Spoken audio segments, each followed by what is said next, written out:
What is this Lakers team ceiling for this season? I'm Sean Davis. Make sure you guys hit that thumbs up button and subscribe here to the channel for more great content and coverage.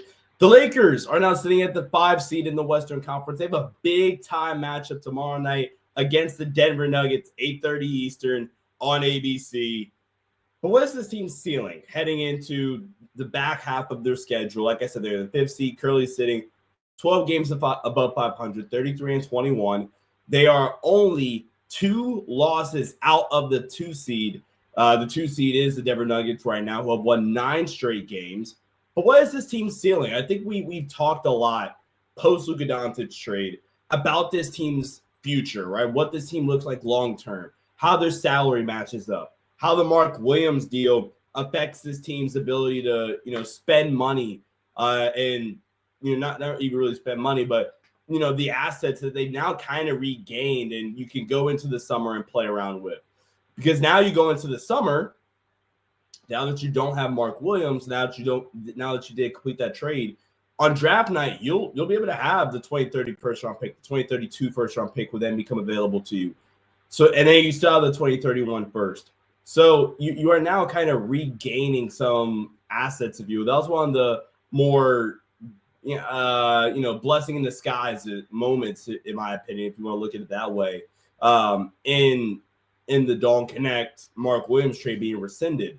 So we've kind of talked about, what the future of this team can look like with Luka Doncic at the helm. And Luka hasn't played the best so far. I think it's safe to say that. But what is this team's ceiling for the remaining, they're 33-21, that's 54 games. So the remaining 28 games or so of this season, what does this look like for this team heading into the final 28 games of the season, heading into the playoffs? What can this team do? LeBron James coming off a 40-point game. Didn't realize he had 11 turnovers in the game against the Blazers. Turnovers have been a problem for the Lakers recently anyway. But I want to kind of talk about this team's ceiling because, somebody asked me the other day, Sean, do you think this team can win a championship? And my gut reaction was, I think that you have increased your ceiling, if that makes sense. I think you've increased your best possible outcome by making the Luka deal. While I think you probably, decreased your floor by making the Luka deal for this season at the very least, because you don't have, once everything kind of rounds into shape, I think this is just a fact. I don't think you have the defensive ceiling or floor that you once had, obviously, by having Anthony Davis on the team and having Max Christie on the team. 2 pivotal guys the Lakers needed for their half-court defense that they sent out in the trade to get Luka Doncic, obviously. You don't have that anymore. And therefore, I think in certain playoff matchups, I think it's going to be, really, really tough for them. I don't love the idea of a Denver playoff series. It's kind of fun that I'm talking about this now, knowing that they play the Denver Nuggets tomorrow. So we'll get a real look at what that Denver matchup really is. The Lakers seem to be fully healthy for that game. LeBron James and Luka Doncic are both listed as probable for that game. Jared Vanderbilt's off the injury report. He did not play against Portland. He's set to go for the matchup against Denver tomorrow. These are kind of the things I think impact this team's ceiling and what they can do for this season. Number one, does Luka kind of round into shape, or how long does it take rather for Luka to kind of round into shape? Because Luka starts to get to a rhythm, hopefully around this time, into March and obviously into the rest of the regular season. Then you get to the playoffs. And I think your biggest superpower, and I made this argument a few weeks ago, maybe right after the Luka trade, I made the point that I think now you have a playoff superpower. What I mean by that is playoff superpower, how I would describe it is essentially you look at that team and you're like, damn, we got to worry about that. Because obviously you had AD, you had LeBron and AD. But, and I don't mean this, I don't want to say this and it comes off as I'm using revisionist history when saying this, but the Lakers didn't have a playoff superpower before the Luka Doncic trade. Right? For example, Denver's playoff superpower is Nikola Jokic post-ups or just Jokic two-man game with Jamal Murray. Jokic post-ups in general. Jokic is in it of himself a playoff superpower. The Thunder, their superpower is their defense, where you look at the scout for that game, and you're like, damn, we got to worry about their defense. Or you get to I'm trying to think of another of the Cavs. Their shooting and their floor spacing and their passing. Their offense in general is just their superpower. The Lakers' superpower, I mean, honestly, you look at the rest of the West, it's not a lot of teams that I think have a superpower, if that makes sense. Like I'm looking at Memphis, not really their depth maybe and how deep they can go, but in a playoff setting, that's not as valuable. Houston, you can argue their defense and how, just how psychotic, I guess, they're going to be about being on the offensive glass or one of the best offensive rebounding teams in NBA history. The Clippers don't really have one. The Timberwolves don't really have one, in my opinion. Dallas could, if they made it with their defense. I think Dallas defense, if they get everybody healthy, it could be really, really troublesome. But that's essentially it. So you got Denver with Jokic, OKC with their defense, probably Houston with their defense. That's about it. The Lakers' superpower in the playoffs is the fact that they have arguably two of the most smartest basketball players on the floor, and you can stagger them. So you're essentially going to have a supercomputer on the floor at all times, right? And two guys that are, invulnerable to any coverage, any pick and roll coverage on the floor. And it's essentially going to be, does their teammate catch the ball? Does their teammate capitalize on its, given possession? And Luka and LeBron are, two high turnover guys. Luka in his 3 games to the Lakers averages 4 turnovers in 26 minutes. LeBron, like I just said, is coming off an 11 turnover game. LeBron this season's averaging roughly 4 turnovers a game. But in my opinion, at the very least, turnovers are, for one, not weighted equally. And I'm not excusing necessarily LeBron for having 11 turnovers because that's absurd. But, if you go more to their averages, 4 turnovers sounds like a lot. But specifically with a guy like Luka, who averages, like I said, he's averaged with the Lakers 4 turnovers per game. And you would hope that kind of drops off or at least stays around that range when the minutes and the volume increase. But perfect example is Trae Young. Trae Young can have 5 turnovers in a game, in my opinion, because he's touching the ball 100 times. Trae Young touching the ball 100 times, having 5 turnovers, not the same as random player X having 60 touches, having 5 turnovers. Just different levels of efficiency there. And you have 2 guys in Bron and Luka. Yes, they're going to be high turnover guys in terms of box score stats, but that is not even justified and fair to equate to what their value truly is with the ball. You got to live with those 5 damn turnovers. So you now have a superpower in the playoffs to where you get the Houston Rockets in the first round, which is currently your first round matchup. You get the Memphis Grizzlies in round 2 or in the first round, depending on how the seeding ultimately kind of shapes out.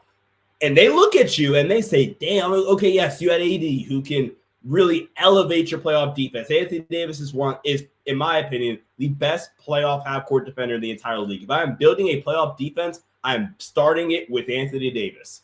So sure, that would have been a pain in the ass to kind of deal with.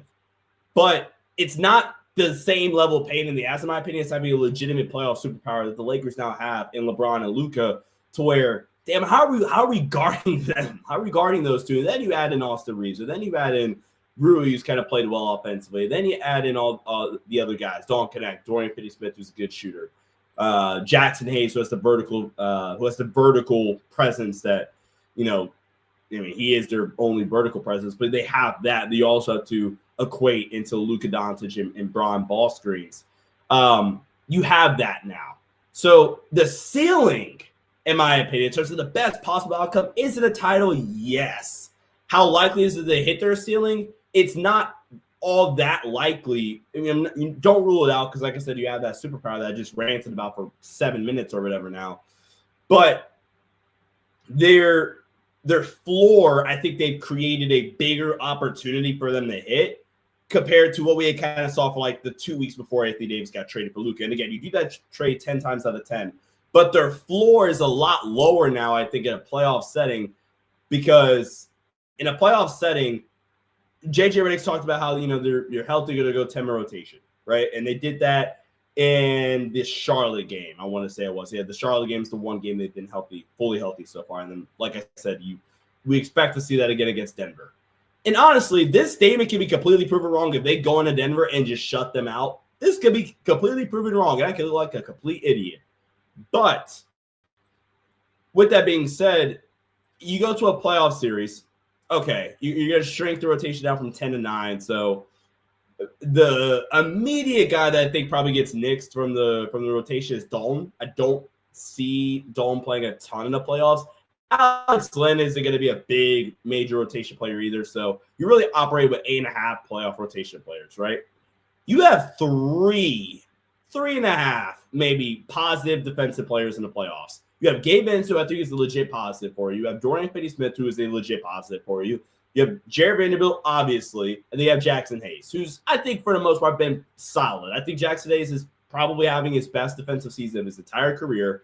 And I think he has been overall solid for this team, and he's been one of the lone bright spots post-trade deadline defense for this Lakers team. But in a playoff setting, I'm not going to lie, Dorian Finney-Smith might be your best playoff defender.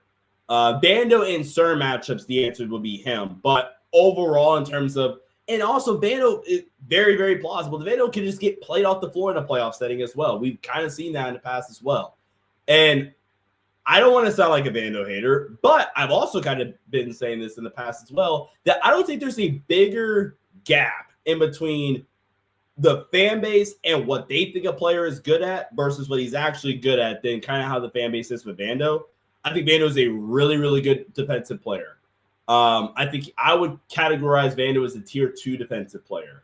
If tier 1 is, if we're talking about non-bigs, if tier 1 is Herb Jones, I don't know why I'm like Herb Jones, OG Anunoby, honestly, both Thompson brothers, Dyson, and there's like 2 other names I'm forgetting. It was a tweet. If that's tier 1, Vando's tier 2. It's Vando, Drew Holiday, Tatum, some other guys that I'm missing. Lou George probably tier 1, probably. J-Dub's probably in tier 2 as well. Just a couple of guys I'm rattling off my head right now. Because Vando does have like legit defensive weaknesses as good as he is, right? And then Vando can get played off the floor. Gabe, if the shooting is real and like you get this for playoff setting, the Gabe's probably the guy that, along with Dorian, that can just stay on the floor at all times, basically.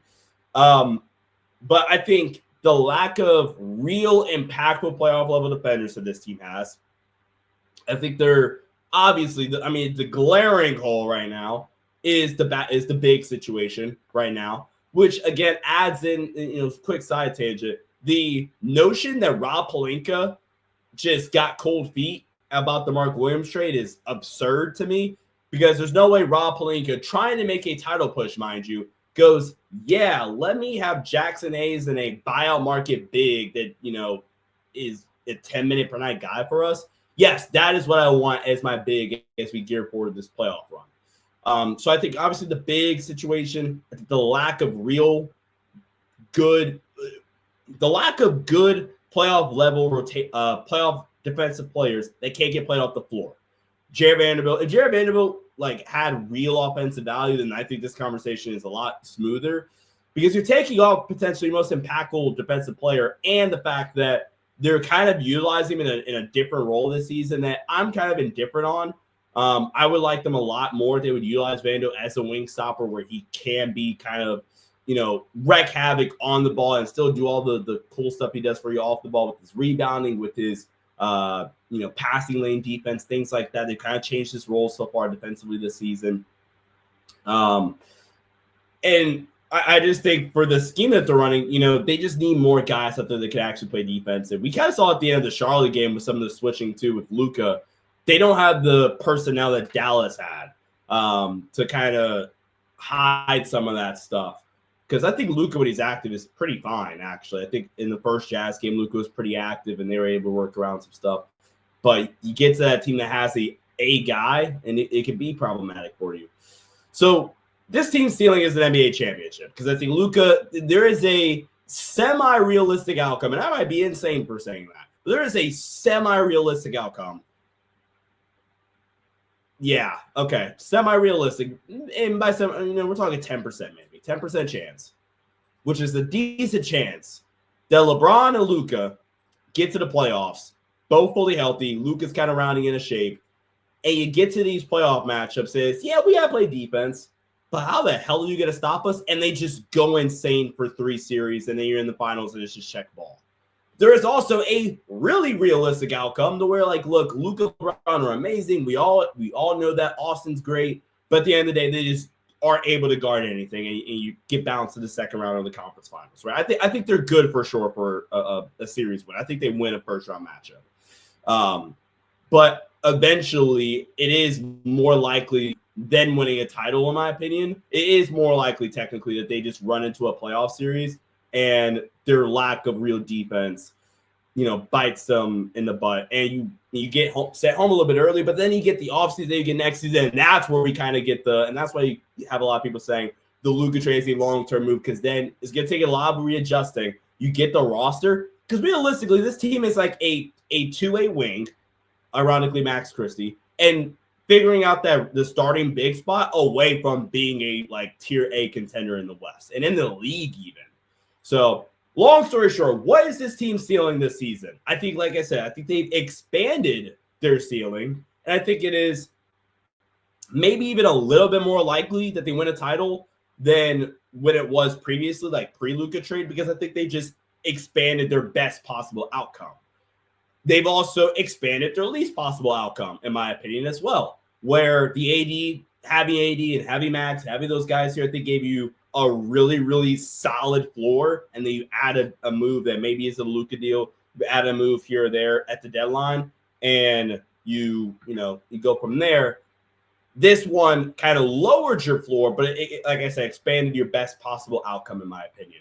So that is a long-winded way of saying the ceiling for this team this season is technically winning a championship. Are they able to hit that? We'll find out. Big-time game tomorrow against the Denver Nuggets, 8:30 Eastern. I'll have a post-game recap of that game. Thank you guys so much for supporting. Make sure you guys follow me on X/Twitter at Sean_DABI. As always, go Lake Show. Catch you guys in the next one. Peace out.